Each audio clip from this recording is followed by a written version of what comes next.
Welcome to the Lara Jane Layton Show.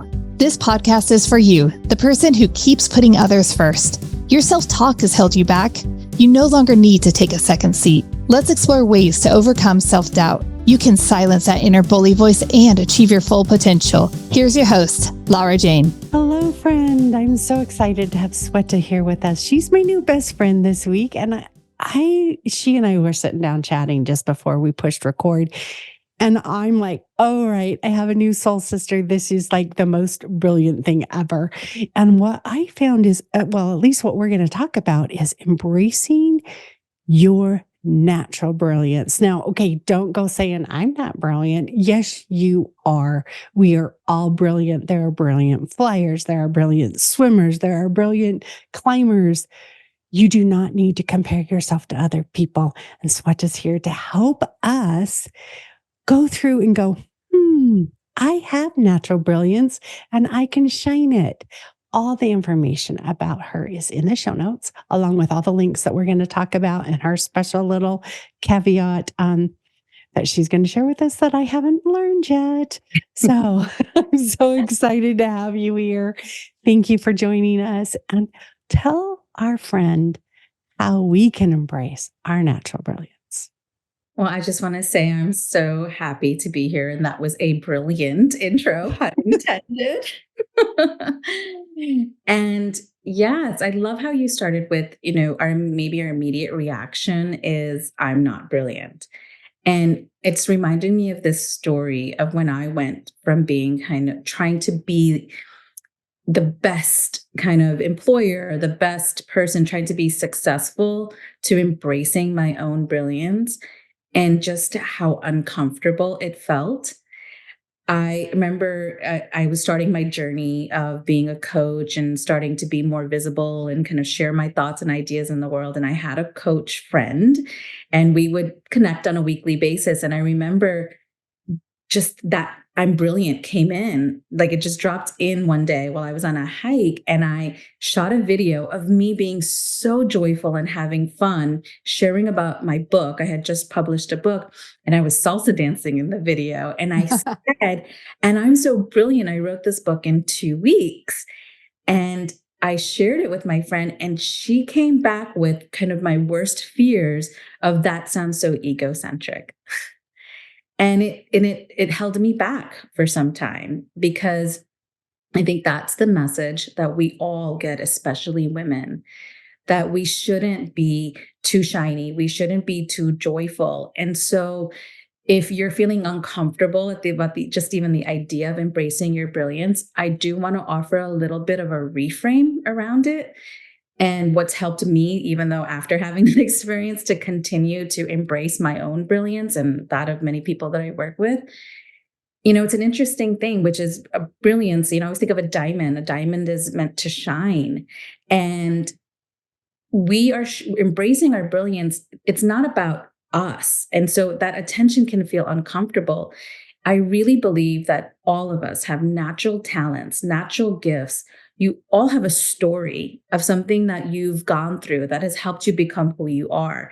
Even a diamond, before it becomes this beautiful gem, it's covered in rock, right? And it's the pressure that takes that rock off so that the diamond can shine bright. And all of you have been through that journey. Anybody who's listening to this, if you've lived even just a little bit.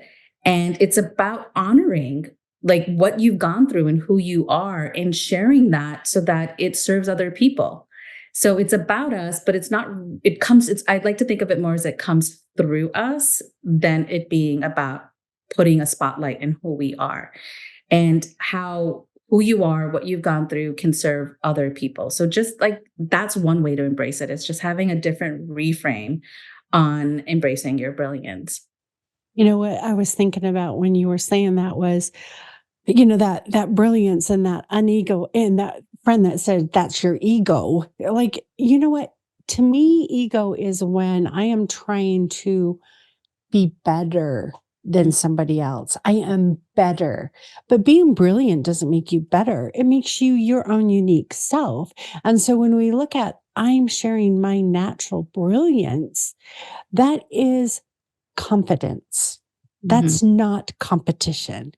And ego is the competitive side of confidence. And we as women are afraid to be confident because we think it's going to be ego. But if you're not putting someone else down, and if you're not shaming somebody else or thinking someone needs to be just like you, it's perfect. It's your Yeah, natural brilliance. absolutely. And I have women come to me all the time who want to feel more confident, and even women that, externally they look successful, right? They've been working for 15 years, 20 years, but they still lack that confidence. And the definition of confidence that I love is, it comes from the word confide, right? It's about trust, and it's really about trusting yourself. It's about trusting that you have that innate wisdom within you that will guide you on how to respond in a situation, how to serve people, how to have impact, whatever it is that you're looking for. And it comes from recognizing your own brilliance, because if you don't have an awareness of your own brilliance, and to me, brilliance again is about how you're designed, the experiences that you've gone through that have given you wisdom, the way that you're naturally express yourself that makes people feel a certain thing. And when you're able to take the attention off of how do I look? How am I fitting in? Am I living up to my expectation of what it means to be, successful or stand out in a way that is going to be recognized for, promotion purposes or acceptance purposes? When we take the attention off of that, because that's the opposite of brilliance, that's trying to live up to and be something that you're not.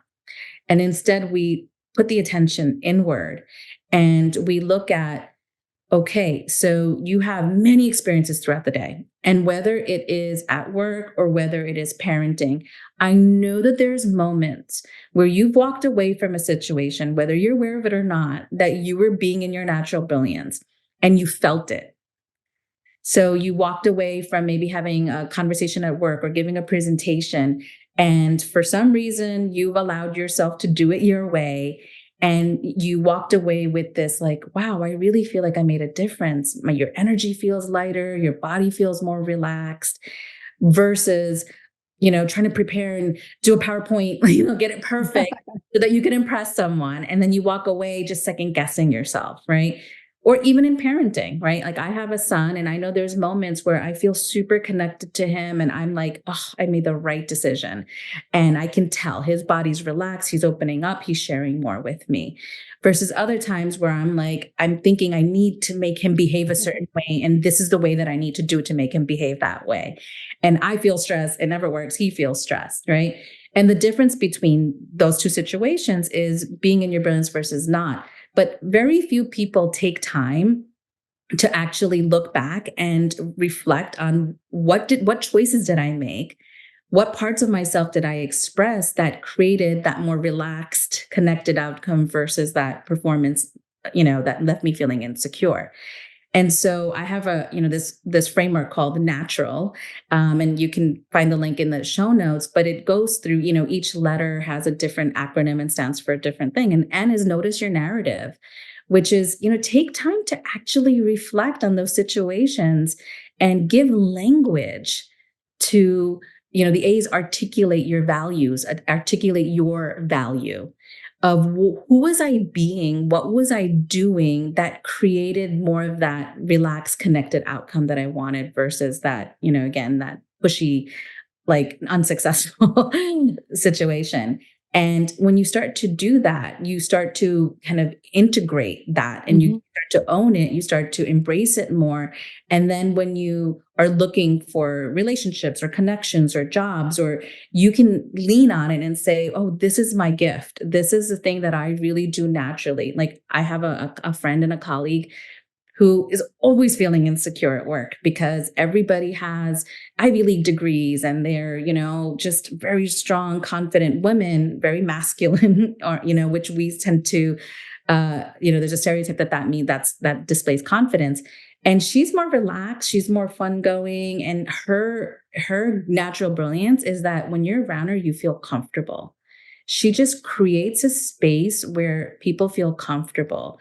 And when she started to own it and recognize it on her performance reviews, that was reflected back to her.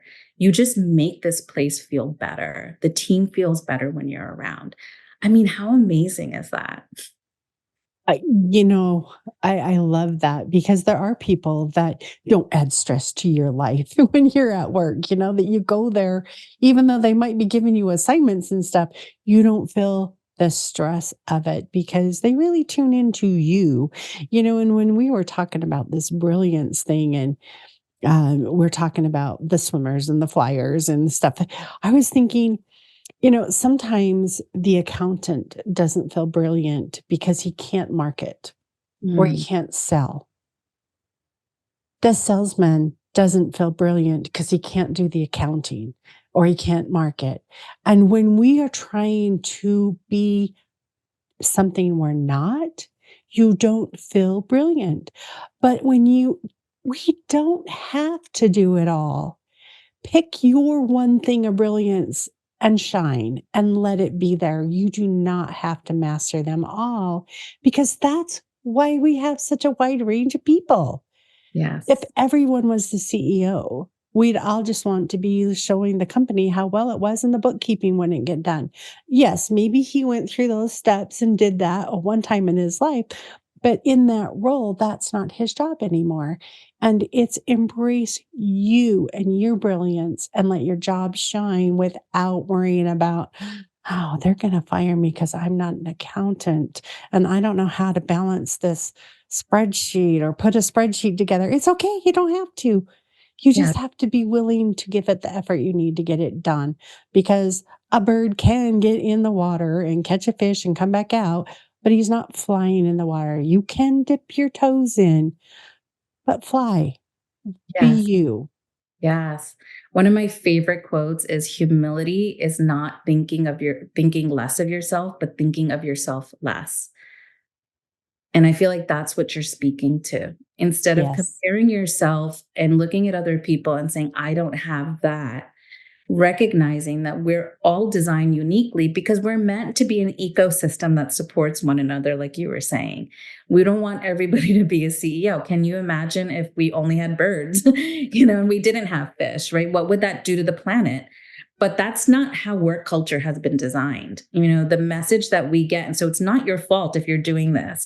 It's not, uh, you know, something wrong with you. It's what you've been conditioned to do is to compare yourself to others and to think that's how school is designed, right? Mhm. It's like who's the prom queen, You right? got an A in this, or Yes, you you got got to a name this school president, right? Like that in all the movies, right? You're successful and happy if you are the best. Darwinism, survival of the fittest. And honestly, I think that's what's destroying our planet, both like literally and the people, why we have so much mental illness. But T in my natural framework is take your power back, and you get to say, I want to do things differently. I want to live in a world, and that's part of my mission, where people feel good about being who they are and they share who they are freely because you are designed the way you are. You went through what you went through for a reason. And if you take time to reflect on that, and accept it and connect the dots on how that makes a difference in the world, you're going to feel good about embracing your natural brilliance and not self conscious about it. I like that because when we take back our power and people, go, what is power? I've always had my power. And in my mind, it's cutting the strings to those things out there that you no longer need to have control or choose pieces in your life. Um, the I need to be wealthy. I need to have a house or a roof over my head. I need to, these are things that control our thoughts and our brains. And yes, we need them, but we give them so much power that we forget, oh, I also need a happy family. Where's that balance between income? And this is what you and I talked about. We look so hard for balance, but the second we use that word, you feel like there's two separate things. How can we just get to the point where we're integrated? We don't need balance because my life is me. Everything I do is me. I don't have to be multiple people. So, do you I know you have more letters to go through, but we do need to do a quick break. And when we come back, there's two things. I know we're going to, if you want to share all the letters or if you're wanting them to go, that's up to you. But I really want to talk about how, because we're all insecure, I don't care what it is you do, somebody can do that thing better. And I don't care what it is you do, somebody can do it less. And there's nobody that has the perfect balance of your knowledge, your personality, your spirit, your life than you.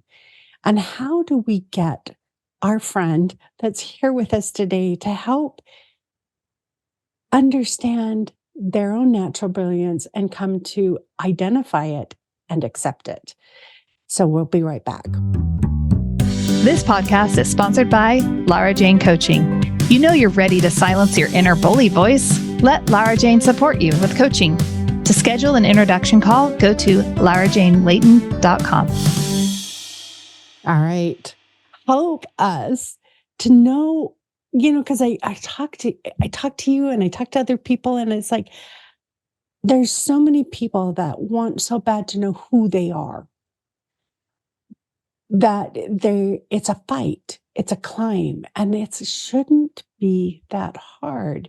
How do we step back and learn who we are without that deep sense of desire? And I think half the time when I was in that, I was wanting to make myself be something I wasn't.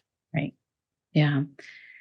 These are such rich, rich, rich questions. And I think there's many different ways to go about doing it. I will share a little bit about how I do it, how I did it for myself, how I do it with my clients.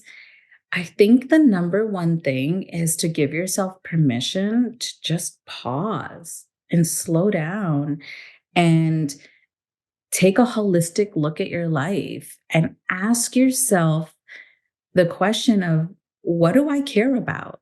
Like, what matters to me? What do I really want? And the way, if you can't, and I know that's a really hard question for a lot of people, and so my book is I still haven't found what I'm looking for, now what? Because that's me. Like, it's so hard for me to know what I want.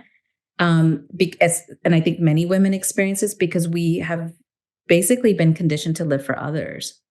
I mean, there was a point where I couldn't even tell you my opinion on a movie because I was just so disconnected from myself. And so, I used to be a professor of pharmacy. I was a clinical pharmacist, and I kind of was doing what I think a lot of people were doing. I was climbing the ladder of success based on what my industry determined as successful, which was publishing, becoming a dean, becoming a director, et cetera. And I went on a sabbatical. And during that sabbatical, I told the truth, which is I'm not as happy as I used to be, which in itself was hard because if you're someone like me holding up a perception of like, it's good, it's good, it's good. When it's really not, or waiting till it's like rock bottom before I can make it better, right? Like, why do we have to suffer to want more? That's probably a whole other podcast interview. But taking the time to pause and just look at your life holistically and sit in what I call inquiry, which is deep questions about knowing yourself that help you to be honest with yourself, to help you to actually feel what is your truth. And if this is hard for you, there are resources out there, right? There are books. And there's lots of books. And if you're like me, I used to spend, go to Barnes and Noble after work and look at Oprah magazine because that was the only kind of channel for this kind of stuff. But now there's so many, and there's a lot of podcasts. So find something that resonates with you. Find a person, find a podcast or a book that resonates with you, but take the time. Like it seems so simple, but it's so hard for people because life is moving so fast. There's so many people that need us. We're told we only have a certain amount of time frame before we can kind of, be as successful as possible. But to me, that's taking back your power of saying like, no, I'm not going to work hard for something that I don't want.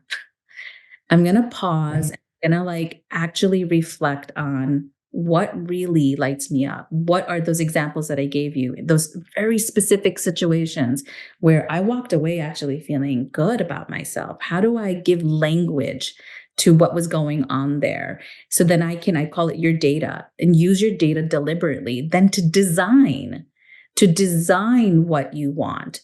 So to give you a kind of contextual example, as I told you, I was climbing the success ladder. And during that pause, I realized I loved the experiential work. I loved being with students. I loved collaborating with doctors. And I liked being in the community, doing health fairs. That was the stuff that really lit me up. And part of what I also, discovered was like communicating and making people feel comfortable and we talked about this before, also coming back to that work-life balance versus integration. I always saw that, we would treat a patient's symptoms as opposed to looking them at it as a whole person. So if they had heartburn, we didn't like, well, how stressed are you? Right. Or if they had a cough, we didn't look at their medicine to see maybe that's a side effect. We would just treat the cough. And I kind of feel like that's what we do with work. Like, this doesn't work. This is painful. I'm going to go get another degree. I'm going to go I'm going to switch jobs. It's my manager. It's my boss. And we don't actually take time to pause and be like, okay, what's really going on here? And look, I know that that's not easy to do. It takes easier to work hard. It's harder to slow down and say, like, what's my truth? So I get it. It took like almost rock bottom for me to be able to do this work. So I get it. I just want to say that I see you in that. And it's part of why I do what I do. But when you stop and pause and take that inquiry, then you have some data where you can actually build your life based on something that's going to actually give you the fulfillment that you're looking for. I love it. And you're talking, and I keep going back to that bird and fish. Yeah. You might be a fish that was raised in a bird society, and everybody can fly, and you struggle and you want to fly like everybody, and you do everything you can, and you can get out of the water, but you feel so comfortable in the water and Yeah. you want to be there. You know what? That's in your comfort. When you are in your comfort, notice, what is it? What Yes. is it that's surrounding me? Is Yeah. it because I'm flying in the air? Is it because I'm in the water? Is it because I'm sitting in the tree? Yeah. What is your natural comfort? And when you can finally go, oh, it's when I'm helping people, or oh, it's when I'm tweaking a spreadsheet. That's so much. And I honestly am one of those. I love to play with my spreadsheets. So there's things that you just love. You Yeah. just have fun, and time just flies when you're doing it. You have now identified your natural, and that's where you get to go, okay, I can build on this. I don't Right. have to fly. If when I'm the happiest, I'm in the water, that's what I need to embrace and find out how to do more of. Exactly. I always say the delight is in the details. Mhm. But we're always looking like, what's the job? What's the relationship? What's the like these big out external things? And we don't actually pause and reflect and look at the details and then design based on those details. And so when I was on my journey, it was like, oh, I have alphabet soup behind my name. I was trying to publish, and I just wanted to get recognized so badly. And that's something I see too, is like working really hard and not feeling recognized. And it's because, again, you're a fish when you're really, you're trying to be a bird. And when I acknowledged what really lit me up and said, this is what I want to do, I came back to my work and I basically designed my role in a different way. I stayed for 5 more years. I got awards. I got so much recognition, but I didn't need it, because Right. the joy of doing things embracing my brilliance and doing it from that place was so incredibly fulfilling. And it was just wild. It's nothing that I'd ever seen before. Like, wow, it's that simple, really. It's like you figure out who you are and you express it and you design kind of your relationships and your roles based on that. And that's the secret to fulfillment and happiness. And I'm going to tell you, like, it really is. It really is. It's simple, but it's not easy because it goes against what we've been taught. It let me correct it. If you are doing you, it's easy. Yes. It's just hard to switch the mind games that we've been raised with, that you need to be a specific way, that you need to act a certain way. And it's like, which path do you want? There are people who prefer the freeway. I want to get there as fast as I can. I'm going to speed. I'm going to go on the carpool lane, and I'm going to pass everybody, and I'm going to get to my destination. That's good. That's great. But there's also somebody who would prefer the scenic route and take their time, get out, enjoy the journey. Just because they got there faster doesn't mean they got there better.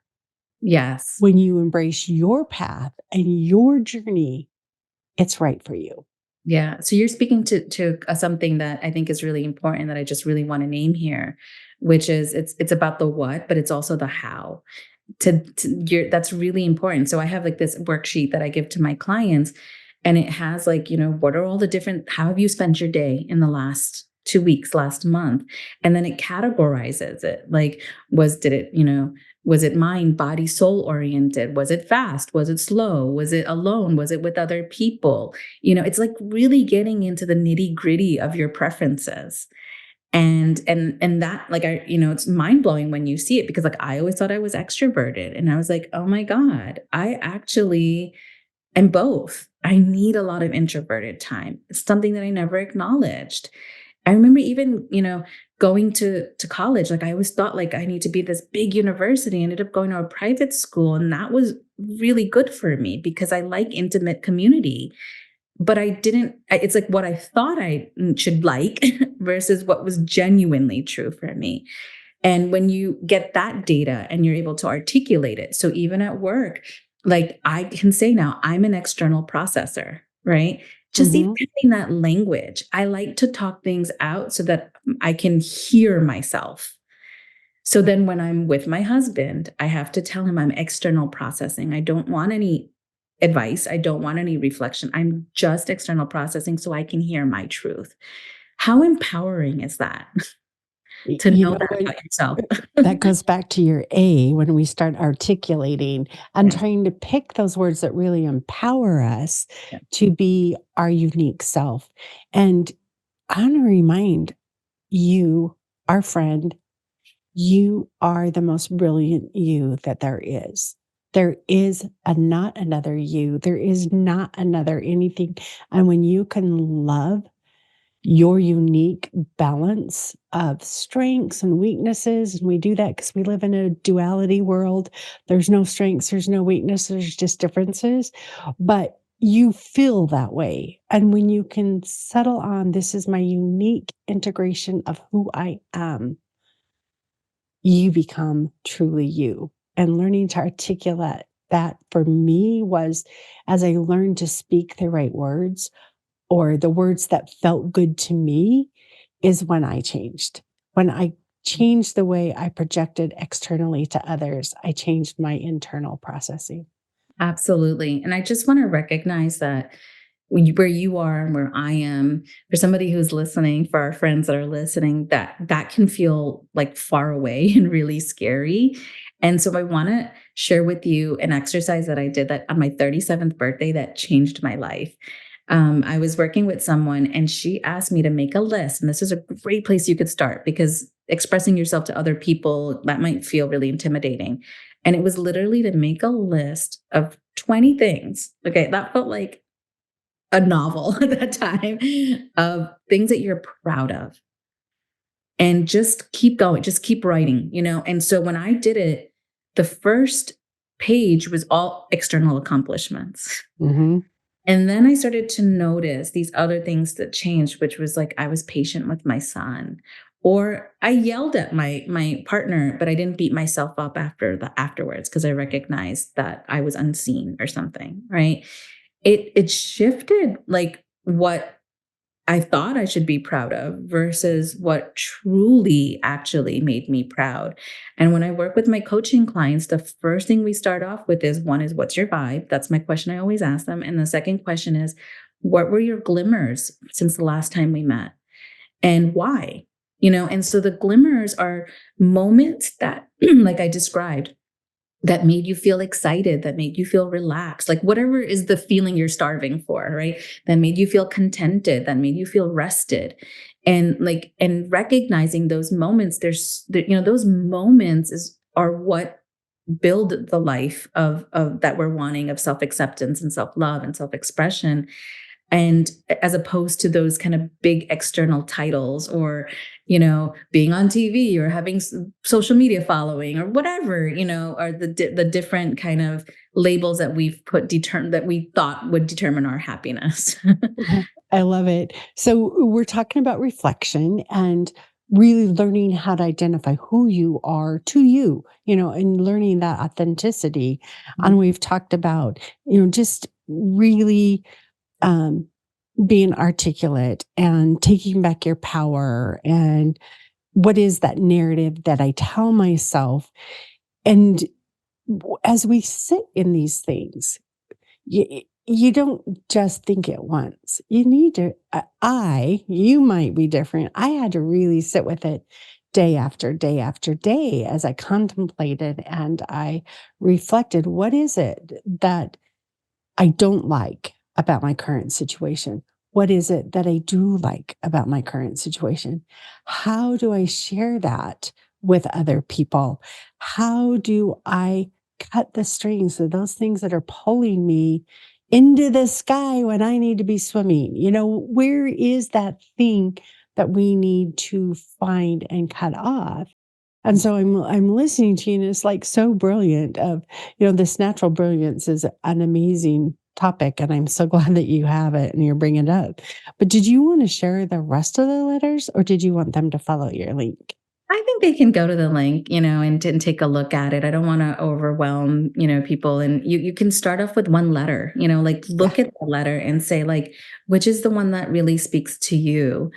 Do the self-reflection on it. And then I always say, the next step to that is implementation and practicing. So I think it's practicing over and over and over again until it becomes natural.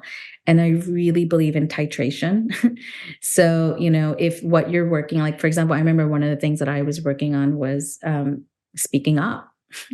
That was really, really hard for me, was like offering my opinion. As I was telling you, I couldn't even tell you an opinion on a movie. And so I set an intention of, okay, I'm going to speak up in various spaces where I normally wouldn't speak up.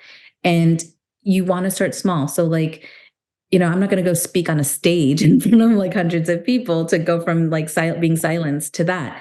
And it might be, I'm going to just be more authentic in a friendship that feels like I can stretch a little bit.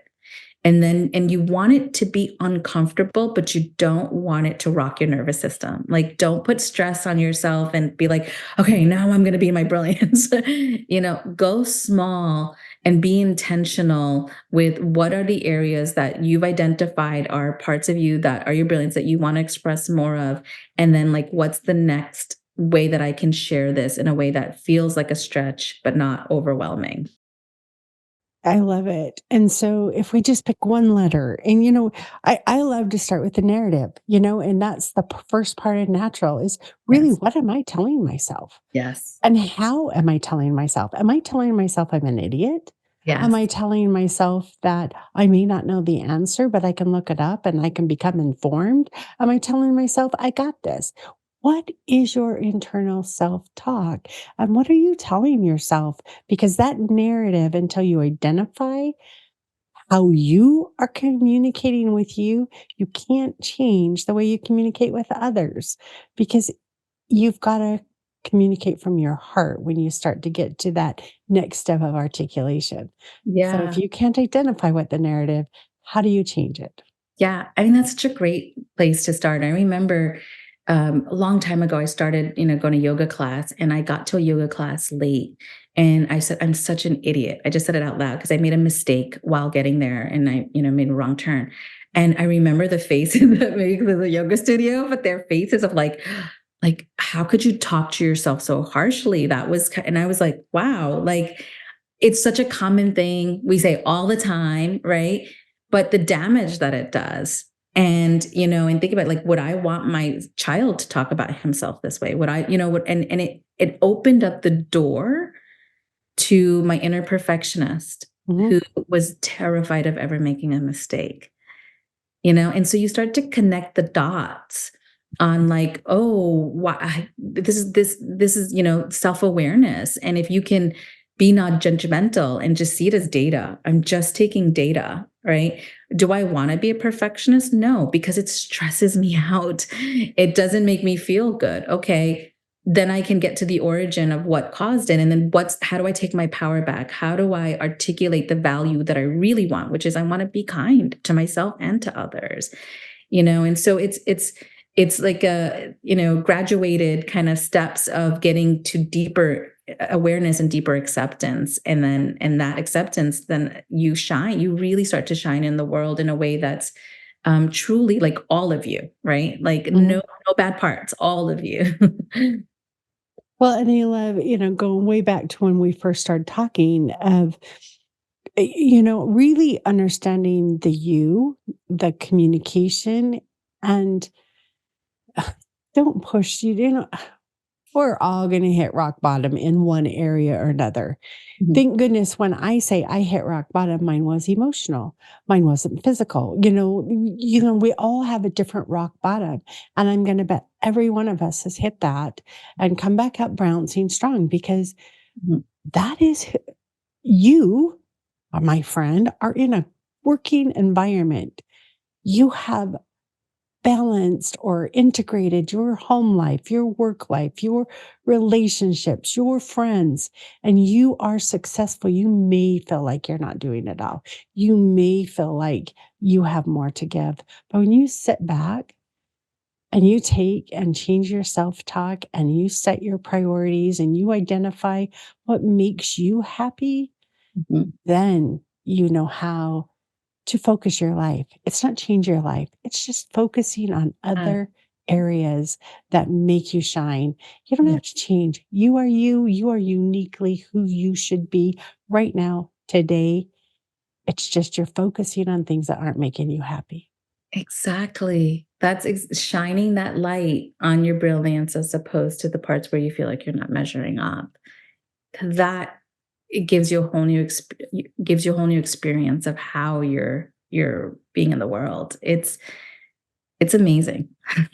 And doesn't it feel so good when you can go, I don't have to be just like John Doe over there. Oh, I am here for he can't do all the jobs. I am here for my portion and I give the value that is natural to me.